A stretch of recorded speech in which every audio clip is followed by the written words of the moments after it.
인성과 소양 이번 차시에서는 인생 굴곡 그래프라는 주제를 가지고 수업을 진행하도록 하겠습니다. 우리의 인생은 항상 일정하게 진행되지는 않지요. 때로는 좋은 일이 있고 때로는 나쁜 일이 일어나기도 합니다. 그러나 좋은 일이든 나쁜 일이든 인생의 모든 경험들은 우리를 성장시키고 무언가를 배우는데 도움이 된다고 할 수 있죠.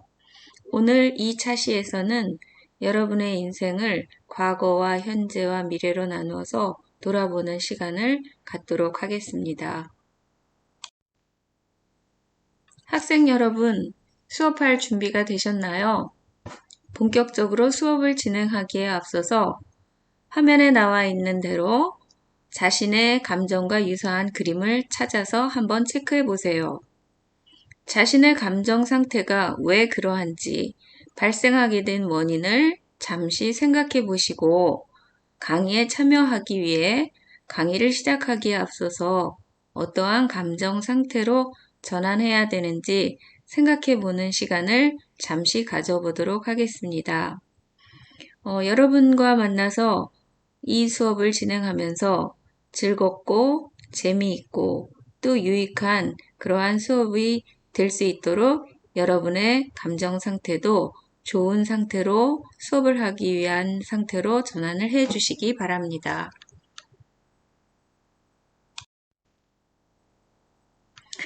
인생의 굴곡이라는 주제를 가지고 얘기할 때 우리가 많이 사용하는 두 개의 고사성어가 있습니다. 세옹지마와 고진감래가 그것인데요. 세옹지마는 인생의 기륭화복은 변화가 많아 예측하기 어렵다는 뜻을 가지고 있습니다. 길흉화복은 좋은 일과 나쁜 일, 불행한 일과 행복한 일이 라는 뜻을 가지고 있는데요. 이 세옹지마는 한 일화에서 유래된 그러한 고사성어라고 할 수 있습니다. 사실 이 세옹지마라는 뜻은 한자로 직접 풀이를 하면 변방에 사는 늙은이의 말이라는 뜻입니다. 세상 일은 변화가 무쌍해서 길흉을 섣불리 단정할 수 없다는 뜻으로 사용되고 있습니다. 옛날 중국 북쪽 변방의 한 요새에 노인이 살고 있었습니다. 이 노인에게는 순말 한 마리가 있었는데 당시에서는 말이 상당히 귀한 재산이었다고 합니다. 그런데 어느 날 노인의 말이 국경을 넘어서 오랑캐의 땅으로 달아났다고 합니다. 이 소식을 들은 이웃들은 노인을 위로를 했지요.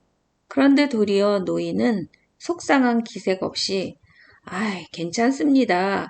오히려 이 일이 복이 될지 누가 알겠습니까? 라고 말했다고 하지요. 몇 달 뒤 달아났던 말은 암말 한 마리와 여러 마리의 망아지를 데리고 돌아왔다고 합니다. 이에 이웃들은 노인에게 정말 말을 잊어버린 줄 알았더니 도리어 말을 여러 마리 데리고 왔군요 하고 축하의 말을 건넸다고 합니다. 이때 역시 노인은 시큰둥한 어조로 축하는 무슨 축하입니까? 또 이 일이 도리어 화가 되지 않는다고 감히 어떻게 우리가 보장할 수 있겠습니까? 라고 시큰둥하게 대꾸했다고 하죠. 얼마 후 노인의 아들이 데리고 돌아왔던 암말을 타고 달리다가 말에서 떨어져서 다리가 부러지는 그러한 사고가 생기게 됩니다. 다시 이웃 사람들은 노인의 처지를 안타까워하며 위로했다고 합니다. 이때 다시 노인은 누가 합니까? 또 이 일이 도리어 복이 될지 라고 태연하게 말했다는 일화가 전해지고 있습니다. 이렇게 세옹지마는 인생의 기륭화복은 변화가 많아서 예측하기 어렵다는 뜻을 가지고 있지요. 두 번째 고진감래는 쓴 것이 다하면 단 것이 온다는 뜻으로 고생 끝에 반드시 즐거움이 온다라는 뜻을 담고 있다고 합니다. 인생의 굴곡이라는 주제를 가지고 이야기할 때 이러한 고사성어 이외에도 다양한 속담이나 명언 중에는 인생의 굴곡과 관련한 것이 많이 있습니다. 동서양을 막론하고 이렇게 많은 속담과 명언이 있는 것을 보면 결국 우리는 살아가면서 누구에게나 잘 되거나 안 되거나 하는 일이 번갈아 나타나기 때문이 아닐까요? 그러나 그러한 일들을 어떻게 극복하고 이겨내는지가 우리들의 미래에 있어서 가장 중요한 열쇠가 된다고 하겠죠?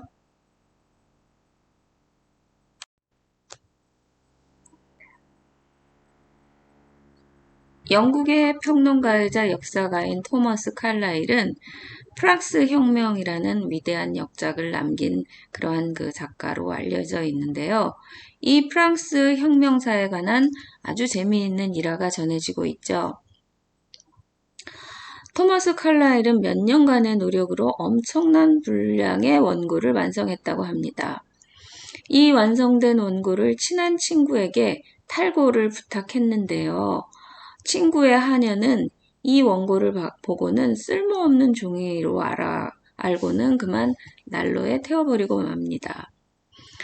칼라일의 오랜 노력이 한순간에 잿더미가 되어버린 거죠. 이러한 청천벽력 같은 소식에 칼라일은 시름에 빠지고 맙니다. 우울한 날들이 계속되고 있었는데요. 그러던 어느 날 우연히 산책을 하던 칼라일은 벽돌을 한 장 한 장 쌓고 있는 벽돌공을 보게 됩니다. 그 모습을 본 칼라일은 다시 한번 차곡차곡 차근차근 원고를 써내려가기로 결심합니다. 전보다도 더 공을 들이고 마치 벽돌공이 벽돌을 한 장 한 장 쌓아나가서 벽을 완성하듯이 이 칼라일은 한 장 한 장씩 원고를 완성해 나갔고 결과적으로는 처음에 썼던 그러한 원고보다도 더 멋진 프랑스 혁명사라는 그러한 그 위대한 그러한 책이 탄생할 수 있었다고 합니다. 이 사건 이후 칼라일은 다음과 같은 위대한 명언을 남겼다고 하죠. 길을 걷다가 돌을 보면 약자는 그것을 걸림돌이라고 말하고 강자는 그것을 디딤돌이라고 한다. 라는 유명한 명언을 남겼습니다. 이처럼 우리가 어떠한 문제에 봉착했을 때 어떤 마음가짐을 갖는가에 따라서 결과는 확연히 달라진다고 할 수 있죠.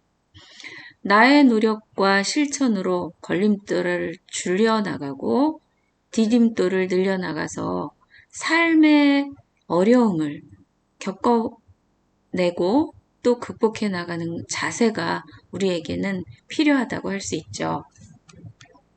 이 칼라일의 그러한 그 위대한 명언에서 우리는 그 인생의 굴곡을 어떻게 극복해 나가야 하는지에 대한 마음가짐을 한번 잠깐 생각해 보게 됩니다. 인생을 살다 보면 수많은 걸림돌과 디딤돌을 당연히 마주하게 되죠. 재미있는 것은 같은 상황에 처했을 때 사람들은 각기 다른 생각을 한다는 것입니다. 누가 봐도 골치 아픈 사건들이 순간순간 생기게 되죠. 근데 이때 골치 아픈 사건에 부딪혔을 때 매사 자신이 없고 무언가 불만스러운 사람들은 그 골치 아픈 사건을 걸림돌이라고 여긴다고 하죠. 그저 눈으로만 그 사건을 대충 훑어보고 걸림돌이다 이것은 내 인생의 걸림돌이다라고 생각하고 단정 짓고는 당장 이를 피해서 편한 길로 돌아갈 생각만 한다고 합니다. 때때로 신은 왜 나를 도와주지 않는지 큰 소리로 불평을 하고 또 원망하고 울부짖기도 하죠. 인간은 누구나 이러한 그 경험들을 누구나 해봤을 것이라고 생각합니다. 그러나 여기에 안주하는 이러한 사람들은 스스로를 현실의 벽에 가둬버리고는 결국은 미래를 향한 발걸음을 단 한 걸음도 내딛지 않다고 합니다. 반면에 적극적이면서 열정적인 사람들은 장애물을 인생의 디딤돌로 여긴다고 하죠. 어려움을 극복하기 위해 노력하는 것이야말로 한 단계 더 발전할 수 있는 나에게 온 기회이다. 또 이 디딤돌은 삶의 지혜를 축적해 나가는 과정에 불과하다. 이렇게 생각한다고 합니다. 또 설사 실패를 했다 하더라도 도전했다는 사실 자체에 의의를 두면서 어려움을 극복하기에 노력한 순간들을 자기 자신의 성장의 도약의 발판으로 삼습니다.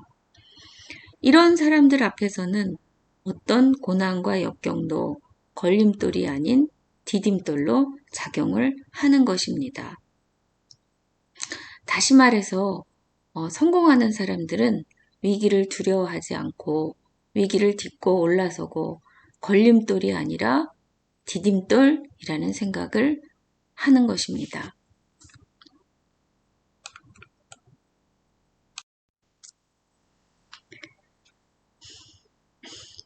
희망과 용기를 주는 역경을 극복한 영화를 소개하는 영상이 있어서 여러분들과 공유하고자 가지고 왔습니다. 모진 고난을 극복하고 아름다운 성공을 이뤄낸 사람들의 이야기들이 줄을 이루고 있는 5편의 영화를 간단하게 소개하고 있고요. 지치고 힘든 분들에게 희망과 용기를 주는 오늘의 우리가 학습하고 있는 주제와 적합한 영상일 것 같아서 여러분에게 소개하고자 합니다. 만약에 생선이 소금에 절임을 당하고 얼음에 냉장을 당하는 고통이 없다면 썩어서 쓰레기통에 버려지는 길밖에 없다고도 하죠. 또 순수한 금속은 가장 뜨거운 용광로에서 만들어지고 가장 밝은 번개는 깜깜한 밤의 폭풍 속에서 나온다고 하죠. 다음 영상을 보시면서 여러분들도 인생에서의 굴곡을 어떻게 극복할 수 있는지 힘을 얻으시기를 바랍니다. 만약에 영상이 보이지 않는다면 다음 주소를 링크하셔서 영상과 함께 시청해 주시기 바랍니다. 꿈은 높은데 현실은 시궁창이야. 영화 8마일에서 주인공 머니 레빗이 한 말입니다. 어렸을 적에는 원대한 꿈을 품었지만 나이가 들고 보니 세상은 만만치 않았습니다. 그래도 악착같이 꿈을 향해 최선을 다해보지만 세상 일이 항상 원하는 대로 흘러가지는 않는 법이죠. 그렇게 꺾이고 깨지고 쓰러질 때면 누군가 위로해줬으면 하는 마음이 듭니다. 그래서 이번 시간에는 지치고 힘든 분들에게 희망과 용기를 선사하는 작품을 모아봤습니다. 모진 고난을 극복하고 아름다운 성공을 이뤄낸 사람들의 이야기. 역경을 극복한 영화 베스트 5. 지금부터 만나보시죠. 가난이 대문을 두드리면 행복은 창문으로 도망친다는 말이 있습니다. 돈이 아무리 많은 부자여도 반드시 행복한 것은 아니지만 가난에 시달리면 행복하기 어려운 법이죠. 크리스 가드너의 인생도 그랬습니다. 한물간 의료장비 외판원 크리스 가드너는 몇 달째 물건을 팔지 못해 궁핍한 생활을 이어가고 있었습니다. 결국 가난에 지쳐버린 아내는 집을 떠났고 월세가 밀려 집에서 쫓겨나기까지 합니다. 하지만 크리스에게도 꿈이 있었죠. 성공한 주식 중개인을 보며 자신도 그렇게 되고 싶다고 생각했습니다. 우여곡절 끝에 주식 중개인 인턴에 뽑혔지만 20대 1이라는 경쟁률을 뚫어야 정직원이 될 수 있었죠. 크리스는 인턴 일과 의료기기 판매를 겸하며 저녁에는 아들과 함께 공중화장실과 노숙자 쉼터를 전전합니다.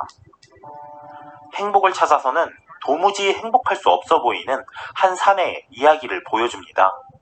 가난이 어떻게 행복을 쫓아내는지 이토록 현실적이고 생생하게 다룬 작품은 없을 겁니다. 크리스는 정말 꿈을 이루기 위해 노력한 걸까요? 어쩌면 그는 그저 살아남기 위해 발버둥 친 것일지도 모릅니다. 생존을 위해 손에 쥔 기회를 절대 놓칠 수 없는 절박함이 그가 지닌 열정의 바탕이었죠. 크리스는 화장실 가는 시간을 아끼기 위해 물도 안 마시고 수화기 내려놓는 시간을 아껴 하루에 12분을 절약합니다. 나는 이토록 절박한 적이 있었던가. 크리스를 보고 있노라면 게으른 자신을 반성하게 됩니다. 크리스 가드너는 실존인물로 훗날 자신의 이름을 내건 투자사를 설립할 정도로 크게 성공합니다. 하지만 영화는 크리스가 큰 저택을 사고 고급 승용차를 타고 다니는 모습을 보여주지 않습니다. 만약 그토록 화려한 성공을 그려냈다면 이 영화를 형편없다고 비난했을 겁니다. 그건 성공하고 싶다면 노력하라는 훈계에 지나지 않기 때문이죠. 그 대신 영화는 소박한 성공만 보여줍니다. 크리스가 정직원이 된 것이죠. 영화가 말하는 성공은 부자가 되는 것이 아닙니다. 간절히 바라고 소망하는 일을 해내는 것을 뜻하죠. Don't ever let somebody tell you you can't do something. Not even me. You got a dream, you got to protect it. You want something, go get it. Period. 여러분이 해내고 싶은 일은 무엇인가요? 그 일이 뜻대로 되지 않아 힘드신가요? 크리스의 작지만 절박했던 성공을 보며 잃어버린 열정을 되살려보는 건 어떨까요?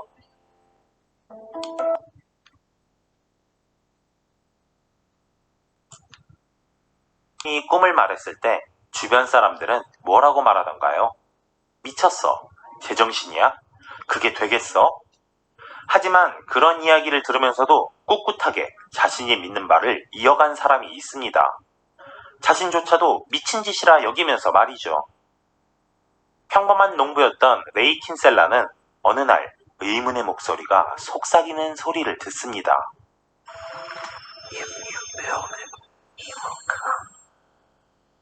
그는 야구장의 환영을 보게 되고 목소리의 지시를 따라 옥수수밭을 밀어버리고는 야구장을 만듭니다.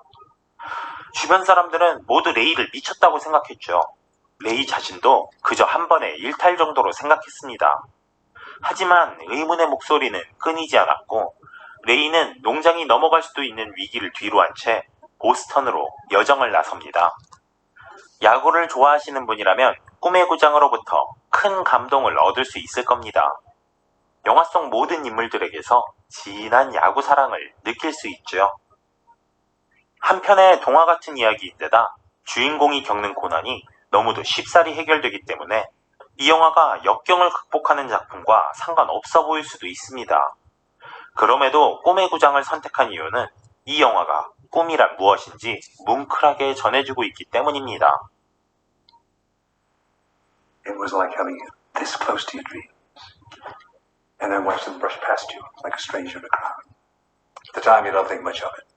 You know, we just don't recognize the most significant moments of our lives while happening. Back then, I thought, well, there'll be other days. I didn't realize that that was the only day.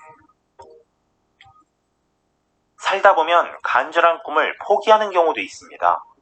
꼭 꿈을 이루지 않아도 행복하고 보람된 삶을 살 수도 있죠. 하지만 오랜 세월이 지나도 여전히 가슴 시리게 만드는 아련한 무엇. 세상 사람이 모두 비웃어도 꼭 해내고 싶은 무엇. 그 무엇을 우리는 꿈이라고 부릅니다. Is this heaven? It's Iowa. Is there a heaven? Oh, yeah. It's the place dreams come true. Maybe this is heaven.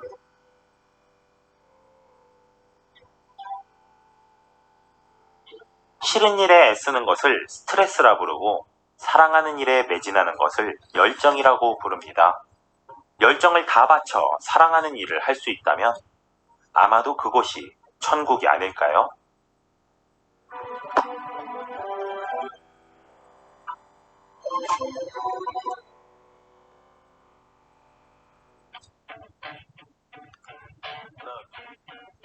디트로이트는 과거 세계 최대의 공업 도시였지만 미국 자동차 산업의 몰락과 함께 꿈도 희망도 없는 폐허로 변해버렸습니다.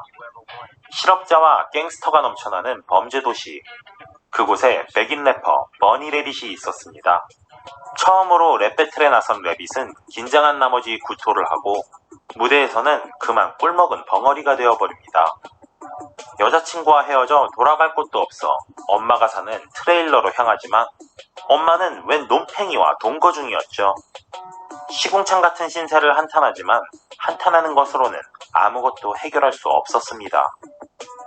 하지만 레빗에게는 래퍼의 재능이 있었고 주변에는 그의 재능을 믿어주는 사람들이 많았습니다. 알렉스도 그 중 하나였죠.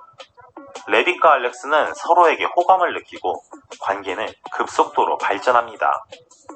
레빗은 윙크의 제안을 따라 유명 래퍼를 소개받기로 하죠. 하지만 녹음실에서 윙크와 알렉스가 바람피는 것을 목격하게 되고 레빗은 분노에 휩싸여 윙크를 폭행하고 맙니다. 그렇게 데뷔 기회와 여자친구를 동시에 잃고 프리월드 패거리에게 집단 린치까지 당하게 되죠. 친구도 애인도 기회도 잃고 아무것도 남지 않은 레빗. 그는 프리월드 패거리에게 복수하기 위해 랩 배틀이 벌어지는 쉘터를 향해 마지막 발걸음을 옮깁니다. 에잇마일은 래퍼 에미넴의 자전적인 이야기를 다루고 있습니다. 가난한 백인 노동자의 꿈도 희망도 없는 현실과 힙합을 향한 열정 사이의 괴리를 폭발하는 랩 속에 녹여낸 걸작이죠. When you gotta stop living up here, start living down here. It's 7:30 in the morning, dog. 래퍼가 되어 음반을 내고 싶다고 생각하지만 막연히 장밋빛 미래를 꿈꿔봤자 아무런 도움도 되지 않습니다. 백인이라서, 집안이 막장이라서, 직장이 형편없어서, 현실이 시궁창이라 높은 꿈에 다다를 수 없다고 말하는 건 징징거림에 지나지 않죠. Man, that's all we ever do, man, is talk shit. We need to get fine bitches and fat rides. No, what we need to do is put our money in savings bonds. No, what we need to do is get our songs on JLB. Man, shut the fuck up. All of us never do shit about nothing. We're still broke as fuck and live at home with our moms. 영화는 레빗의 변화를 통해 꿈을 이뤄나간다는 게 무엇인지 보여줍니다. 그는 남탓만 늘어놓고 무대에서 자신을 증명하지도 못했던 방구석 래퍼에 불과했지만 시간이 지나면서 공장에서 성실함을 인정받고 꾸준히 랩을 연습하며 자신을 증명할 수 있는 단 하나의 기회에 도전합니다. 비록 단 한 번의 성공으로 장밋빛 미래가 펼쳐지지는 않겠지만 그 기회를 놓치지 않고 거머쥐었기에 꿈을 향한 도전은 계속될 수 있었습니다. 마지막 랩 배틀을 승리로 장식한 뒤 야근하러 돌아가는 레빗의 뒷모습. 그 묵묵한 발걸음이야말로 역경을 뛰어넘는 원동력이 아닐까요? 1년 내내 눈 한 번 내리지 않는 자메이카에서 동계올림픽에 출전하는 게 가능할까요? 영화 쿨러닝은 그 무모한 도전에 임하는 사람들의 이야기를 다루고 있습니다. 100m 육상 선수 데리스는 올림픽 대표로 뽑히고 싶었지만 선발전에서 주니어 율과 부딪히며 탈락하고 말았습니다. 데리스는 우연히 단거리 선수가 봅슬레이에 강하다는 사실을 알게 되고 친구 쌍카와 함께 왕년의 봅슬레이 금메달리스트 아이브 블리처를 찾아가 코치가 되어줄 것을 부탁합니다. 데리스의 간곡한 요청에 블리처는 코치직을 수락하고 육상 선발전에서 탈락한 주니어와 유리가세하며 자메이카 최초의 봅슬레이 팀이 완성되었습니다. 우여곡절 끝에 올림픽 선발전에 출전하게 되지만 다른 나라의 국가대표 선수들에게 조롱과 비아냥만 들을 뿐이었죠. 하지만 자메이카 봅슬레이 팀에게 포기란 없었습니다. 턱걸이로 올림픽 출전권을 따내고 당당히 캘거리 동계올림픽에 진출하죠. 그리고 수억 명의 사람들이 지켜보는 가운데 결승선을 향한 힘찬 발걸음을 내딛습니다. 역경을 극복한다고 꼭 진지하고 무거운 작품으로 그려야 할까요? 쿨러닝은 그러한 편견을 뒤집는 코믹하고 유쾌한 작품입니다. 영화 내내 빵빵 터지는 개그가 펼쳐지고 아무리 어려운 상황에서도 웃음을 잃지 않죠. 어쩌면 이러한 유쾌함이 역경을 극복하는 비결일지도 모릅니다. 데리스는 억울하게 올림픽 진출이 좌절되었지만 그대로 4년 뒤를 기약하지 않고 지금 당장 할 수 있는 일을 모색합니다. 도저히 불가능한 상황 앞에서도 포기를 모른 채 끈질기게 도전하죠. 물론 영화의 장르가 코믹이다 보니 어려운 상황이 얼렁뚱땅 쉽사리 해결되는 경우도 있습니다. 하지만 어렵다고 포기하는 게 아니라 할 수 있다는 믿음을 잃지 않았기에 행운도 찾아오는 것 아닐까요? 세상은 무모한 일에 도전하는 사람을 비웃습니다. 어차피 안 될 게 뻔한데 망신당하지 말고 얌전히 있으라는 소리를 하죠. 하지만 자메이카 봅슬레이 팀은 망신당하는 것을 두려워하지 않았습니다. 남보다 잘하는 것을 고민하지 않고 어제 나보다 잘하는 것만 생각했죠. 그들은 항상 성장했고 그 모습을 지켜보는 사람들에게 감동을 선사합니다. 세상에 조롱당해야 마땅한 도전은 없습니다. 그 결과가 아무리 하찮더라도 도전은 그 자체로 아름답습니다. 힘들고 어려운 도전에 마주쳤을 때 좌절하거나 낙담하지 말고 자메이카 봅슬레이 팀처럼 이렇게 외쳐보면 어떨까요? Feel the rhythm. Feel the ride. Get on up. It's bobsled time. 크리스티 브라운은 태어날 때부터 뇌성마비를 앓았습니다. 온몸이 뒤틀리고 마비된 채 왼발만 움직일 수 있었죠. 사람들은 그런 크리스티를 전응아 취급했습니다. 아무것도 모르는 바보라고 불쌍히 여기고 3살 정도의 지능만 가졌다고 생각했죠. 하지만 그는 전응아가 아니었습니다. 남들과 똑같이 생각할 수 있었고 단지 그것을 표현하지 못할 뿐이었죠. 그가 생전 처음으로 어머니라는 단어를 왼발로 적고 나서야 아버지는 크리스티를 자랑스러운 아들이라고 부르게 됩니다. 비록 왼발밖에 사용하지 못했지만 크리스티는 그림에 소질이 있었죠. 그러던 중 뇌성마비 전문의 아일린 콜을 만나면서 삶에 희망을 얻게 됩니다. 그녀 덕분에 말하는 법을 깨우치고 그림으로 개인 전시회까지 열게 됩니다. 크리스티는 자신을 세상으로 이끌어준 콜 박사를 사랑하게 되죠. 하지만 그녀에게는 약혼자가 있었고 실연당한 크리스티는 자살을 기도하기도 합니다.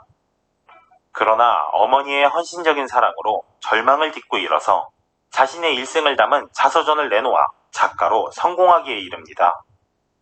콜 박사는 작가로 성공한 크리스티에게 뇌성마비 장애인 후원 모임에 참석할 것을 부탁하게 되고 크리스티는 그곳에서 간호사 메리를 만나게 됩니다. 나의 왼발은 다니엘 데이 루이스의 미친 연기력이 폭발한 작품입니다. 그는 이후에 데어 윌 비 블러드와 링컨으로 아카데미 나무주연상 3회 수상이라는 어마어마한 업적을 세우게 되죠. 소름 돋는 장애인 연기만으로도 충분히 감상할 가치가 있지만 관객은 그 이상의 뭉클함을 마주하게 됩니다. 영화는 뇌성마비 장애인의 성공담을 다루고 있습니다. 육체의 한계를 딛고 일어나 그림을 그리고 책을 쓰는 모습은 그 자체로도 충분히 감동적입니다. 하지만 조금 더 깊숙이 들여다보면 놀라운 사실을 알 수 있습니다. 크리스티가 겪었던 좌절과 슬픔이 우리가 겪는 것과 별반 다를 바 없다는 점이죠. 장애로 인한 고통이 아니라 보통 사람과 다름없는 가난, 상실, 시련의 아픔을 겪는다는 점. 이것이 나의 왼발이 우리에게 전하는 메시지입니다. 장애가 있든 없든 상관없이 인간은 살면서 괴로운 순간을 마주하게 됩니다. 중요한 것은 그때 좌절하고 무너지는 것이 아니라 다시 일어서는 희망과 용기를 갖는 것이죠. 저 사람은 장애인이니까, 특별하니까, 역경을 극복할 수 있다고 생각한다면 큰 오산입니다. 크리스티도 보통 사람이 겪는 비극에 괴로워했죠. 하지만 그는 좌절을 딛고 일어섰습니다. 희망과 용기를 잃지 않았습니다. 우리 모두와 마찬가지로 말이죠. 지금까지 역경을 극복한 이야기를 다룬 5편의 영화를 살펴보았습니다. 혹시 여러분도 이 영화들 사이에 어떤 공통점이 존재한다는 사실을 발견하셨나요? 역경을 극복한 사람은 모두 그를 끝까지 믿어주는 사람이 곁에 존재했습니다. 크리스 가드너에게는 사랑하는 아들이 있었고 레이 킨셀라에게는 가족이 있었으며 버니 레빗에게는 친구들이 있었습니다.